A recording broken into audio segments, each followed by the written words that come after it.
Hello, everyone. My name is Paul Walters. I'm the co-founder of the International Institute of Live Events. I'm here today to talk to you about my time at V Festival, a festival that took place across two locations in the UK, and the one that I was principally located at was in Staffordshire. The festival no longer exists as a festival under the name V Festival, but it ran for quite a number of years within the Staffordshire and Chelmsford area. Yeah, that was an interesting one in that respect. And I suppose a lot of people think about how do you get into the industry and how do you get opportunities to work at a festival or an event. So I was lecturing at the time, just started lecturing, and a colleague of mine I was working with, he was working at V Festival. And through that relationship we built up, I asked him, or he asked me, if I'd like to come down and work with him on the overnight crew at V Fest. So that was my first experience into it. That was around 2000, 2001, if I remember rightly. And from that period, I worked there from 2001 to 2010, 2011 at Staffordshire site. So I worked with a team of people, and we were the overnight event management team. And because the festival ran, principally for a weekend event in the latter part of August, you need an event management team that takes control of the day as well as the night shift. So even though the main activity of the event takes place in the day and the main stage closes around 11, the activities of the young people on the site doesn't necessarily diminish.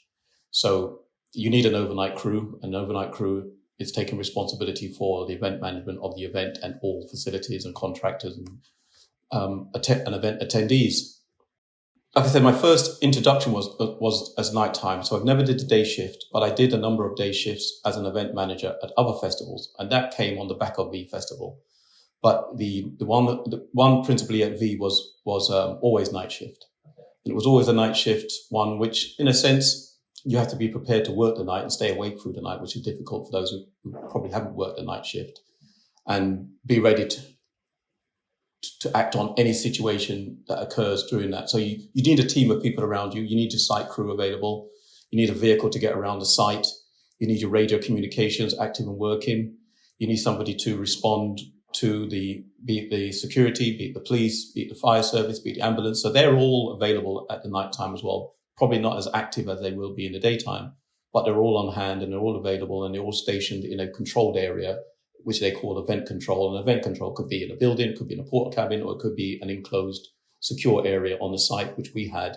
And you have a porta cabin on that location, and we're all stationed in that porta cabin where you have your communication set, your computers set, your map of the site, your location, so you know where everyone should be at any given time on the site. And if there's any situations, you can then deploy people to a particular location using the grid reference on the map that you have, something similar to what I have on the wall here. And they're so absolutely vital to understand the sort of geographical layout of the site, not just from a visual point of view, but obviously from a typographical map point of view. Yeah, it would be nice. So it wouldn't just start off with I arrive and I do the night shift. You'd be introduced into and inducted into the V Festival sort of management community by attending one of their let's say, sometimes we call it a SAG group, Safety Advisory Group, or it's sometimes called a major incident planning meeting. So you go to those meetings, you meet all of the management team and all the major contractors, particularly all the fire safety, ambulance, licensing, environmental team, and you talk about the event. You look at the draft event manual that's been produced, and any issues from the previous year or anything that you may feel may be current and present for this year. Then you look at scenarios and or you throw those scenarios out to the team of people in that room, and they come up with solutions and suggestions of how to deal with those and processes. And then if they're suitable enough, they're written into that draft document and published later on when you then get the final document sent to you before you go to the event.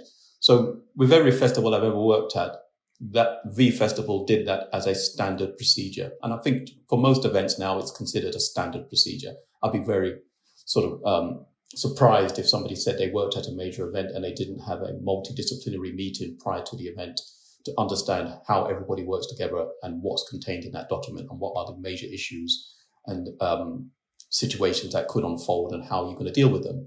So we get that first of all, and that would probably be, say, 2 months before the event. And then any new additions and new drafts to that, we get sent them, and you read it. You have to read it before the event. You should read it before the event, and you make your little notes, you post-it notes. So you know that if any situation comes up, you know where to turn to in the document, because that document could be 40, 50 pages in its own right. And therefore, either you know it verbatim, so therefore you can relay it over the communications, or if you don't know it, then you can go directly to the document to find out exactly what you should say and who you should be saying it to, and what channel they may be even on as well. So once you've done the multidisciplinary meetings or SAG group, and then you've taken that information, you read that information, when you attend the festival, and you should attend it at least a day, 2 days before it starts, just to embed yourself into the site, particularly if you've been there before and you might think to yourself, nothing changes. The event site sometimes stays the same in terms of egress and exit points and so forth, but certain aspects within the event site may change. And if they do change, then you've got to be aware of it. So you do your orienteering, you go around the site, you meet the people, you talk about the event to your friends and the team that you're working with. And when it comes to your first night shift, you just have to be prepared and awake. So sleeping in the daytime is an absolute must to then work throughout the night. Yeah. There are many challenges, and some of them are quite comedic when you look at them. And I think for me personally, V Festival was one of the best festivals I worked at, and one of the best teams I worked with when I look back over my time working at various different festivals, even in the UK and Europe and internationally, because the way they ran their whole management structure, the way they communicated information, the way people took their roles seriously and did their jobs appropriately, and the care and attention that they had in it. So we didn't have a lot of issues at V Festival in my time when I was working there, and when I was working at the Staffordshire side and doing the night shift. There were situations where you might have a contractor who gets stuck in the mud at the end of a shift. I remember seeing one of those sort of big trucks that leaving the site, then got stuck in the mud. Another truck came to pull it out. That got stuck in the mud. They brought another one, and that got stuck in the mud. And you just look at the comedic nature of what's going on at that.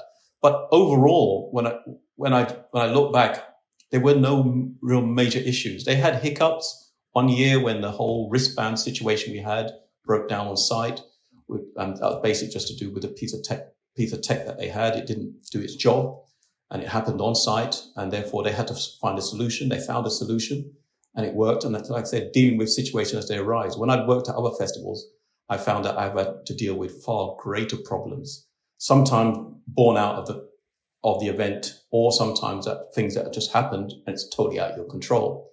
But principally, there were no major issues that we had on that. And it was quite enjoyable as a learning process to see how the festival was managed, not just from my point of view, but also from other people who work on the festival and their specific tasks and responsibilities. But I think sometimes when you get the artists on site, that's when it becomes quite sometimes funny, because then you see how the artist liaison operates with the artists and the production crew, the stage management crew, and the backstage crew, particularly in the VIP areas. Now, those areas are very sensitive, and certain things that go on backstage you cannot mention, you cannot talk about, and everybody will know that who works on festivals. And they say what happens on site stays on site. So even though you may have witnessed certain things and seen certain things happen on site, some of those are quite comedic. Some of them can be quite, let's say, from a health and safety point of view, could be quite precarious. But I suppose if you spend a lot of time in that area, we didn't really spend a lot of time in that area because we have to look at the whole site. But there were certain things that I did witness that I felt that was eyebrow raising at some stage. I think my favorite moment sometimes is when you've done a good shift and you know that whatever incidents came up during your shift, you dealt with them, whatever the incidents were, because you want to do a good shift. You want to make sure that you carried out and kept the place safe first and foremost. And any incident that arose while you were working, they were dealt with appropriately, and it didn't become a long-standing problem that echoed into the next shift or became a continuation for it. I think from one thing I witnessed, I think it was probably my second year there, and there was a lot of theft going around at festivals. at time. I'm not saying they don't do it now, but there's quite a number of thefts going around. And so we were given a warning by the police to say, look out for it. And so the first night, even before when the early bird arrived, there's a certain campsite on the site, I think it was known as Red Campsite at the time, where certain people would locate themselves and they would then go out on the rob during the night. So that morning, the police operating the day shift, he said to me, before we come off shift, let's go down to the Red Campsite and have a look. And they went down and they did a raid on about 4 or 5 tents in Red Campsite. And when they finished raiding those tents, they had a pile of booty that these young men had robbed during the night. And I mean a pile.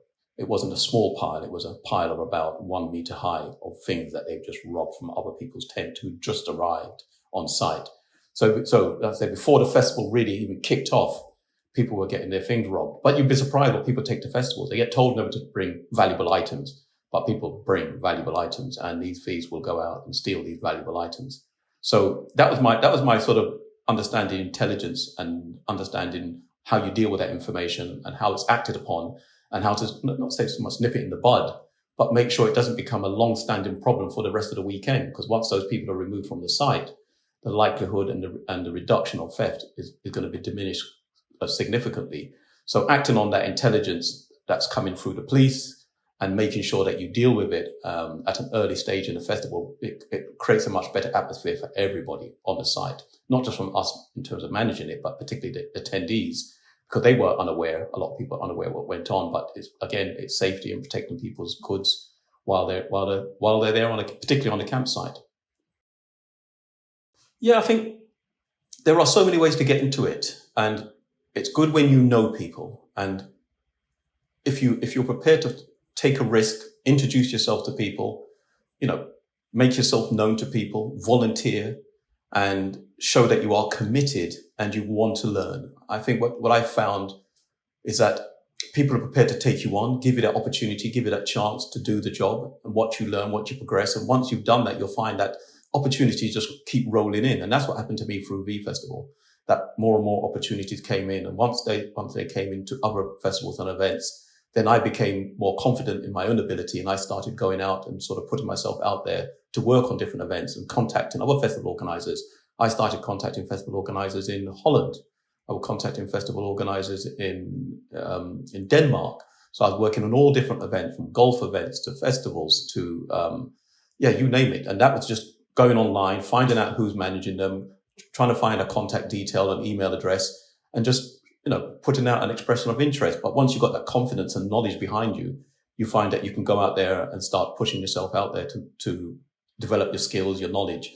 And for me personally, because I was lecturing, during that time I was working at V for that 10-year period, I wanted to learn more anyway, because I wanted to bring that into the classroom. So even though V was an excellent sort of starting ground for me, it allowed me to then look at the wider industry and the festival industry, more so, and then the sporting industry, and push my knowledge beyond that and work in other areas. So I say to people, even if you don't know any knowledge, be prepared to learn.